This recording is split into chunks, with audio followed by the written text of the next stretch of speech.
Okay, beds for Curio.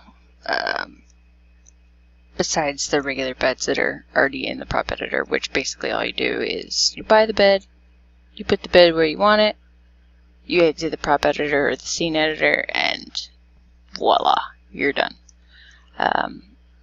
There's other ways of doing it though, such as like if you wanted to make something that is not a bed and you want to make it flexible, like the pool table right here, I can click the beer bottle, and then the next person would click the beer bottle, and we'd get it on. There you go.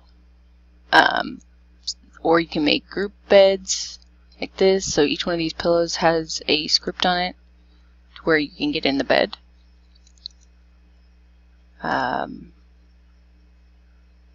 just gonna make a liar out of me. Here we go. There you go. So to do this, I'll show you how. It's relatively easy. It just takes a bit of time.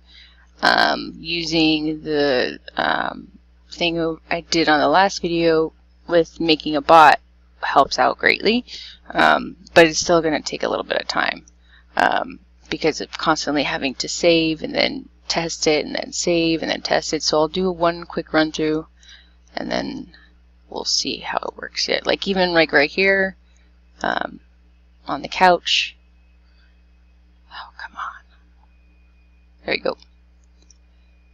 Same thing.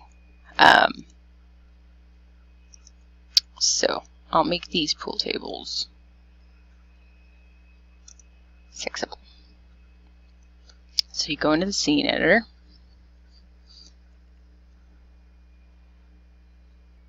Okay, so we're in the scene editor right now, and notice how it's a lot different with the lighting. I don't exactly know what's going on with that. I think it has something to do with the weather. I almost actually prefer this lighting to be in my actual scene, but nothing I can do about that. Hopefully it's a bug that they'll fix soon. So, beds. So I'm going to grab another beer bottle. And I'll do the green bottle because it's a little bit brighter. And I'm going to put it round about where I want it. So I'm going to go into my fly mode and I'm going to hit M to do that. Hit the M key. And then I use my right mouse button and it gives you the little controls right here. So I'm going to hold down my W and then I'm going to hold down my control and my W. And I'm right mouse, oh god, stupid computer. Okay, control and W, right mouse click. Sorry for the jittery video, but, and then I'm going to place it, control and W again. I'm kind of steering with my mouse a little bit. And I'm going to put it right about there. And then I'm going to Control and S to kind of back up a little bit, make sure I'm right about where I need to be.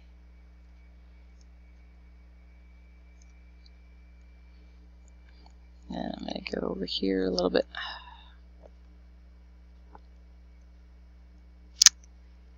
Yeah, my computer's not that fantastical. Sorry. Okay. And that's pretty much good. Okay, so then what you do on the selection, because we currently have the beer bottle selected, we're going to do add-on, add-on, and then we're going to do set script, and then hit create, and close. And then we're going to go into this. I'm actually going to, before I do that, I'm going to do this. I'm going to name this, so I know that's the right one. And I'm also going to cast shadows. And then I'm going to work on my engagement position. So I'm going to just start off with just going at 1. And for right now, I'm actually not even going to mess with the rotation because I didn't rotate the object itself. So I'm pretty sure it's going to be okay. And then I'm going to exit the prop editor or scene editor. Alright, so out of the scene editor, back into the live published version, and now we're going to test out. We're going to click the bottle, test it out, see where I land. Hopefully I land somewhere close. Not anywhere near it. Okay, well, kind of. Okay, so I may have gone in the wrong direction, I think. Maybe not. I don't know. We'll find out. So I'm up way too high, so I'm definitely going to have to come down, and I definitely need to move over. So I'm going to go back. I'm actually going to stop engagement first. Then I'm going to go back into my scene editor. Back in the scene editor, I'm going to right click on the bottle since it's highlighted. This is a little tricky. The more stuff you get, a lot of times you're going to actually just want to go into your scene where it actually just lists everything in there. It makes it a bit easier because you actually know exactly what you're looking for and you can grab it right there. But since this is easily selectable right here, I'm going to right click, hit edit.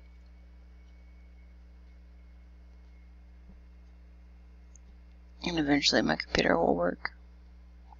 There we go. Click on the sex add-on, and then I'm going to actually stop saying actually, and then I'm going to go negative. So I'm just going to take a wild guess and say 0.7, and then I'm going to just do -1 for right now, and exit. Yes. Test number 2. So we're out of the scene editor. I'm going to click the green bottle, see where I land. Like I said before, this is a lot like what I did with the bots. So I went a little too low, but I went at least in the right direction on the other one. And I also need to back up a little bit. So you'd go up a little bit, and then, yeah, okay. So I'm just going to speed through the rest of it, but you get the basic idea.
And that looks pretty good.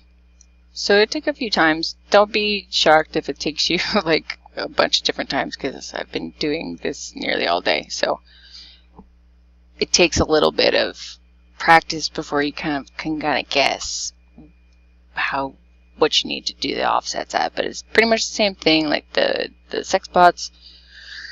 Same thing goes for here. One thing to remember, do not scale up the prop that you're going to put the sex script on. Don't scale that anything over 1 or under 1. It has to be at 1. Can't, because otherwise when you click it, your avatar is either going to blow up or shrink. So leave it at 1. Always. Unless they fix that. I don't know. So, okay, that's it.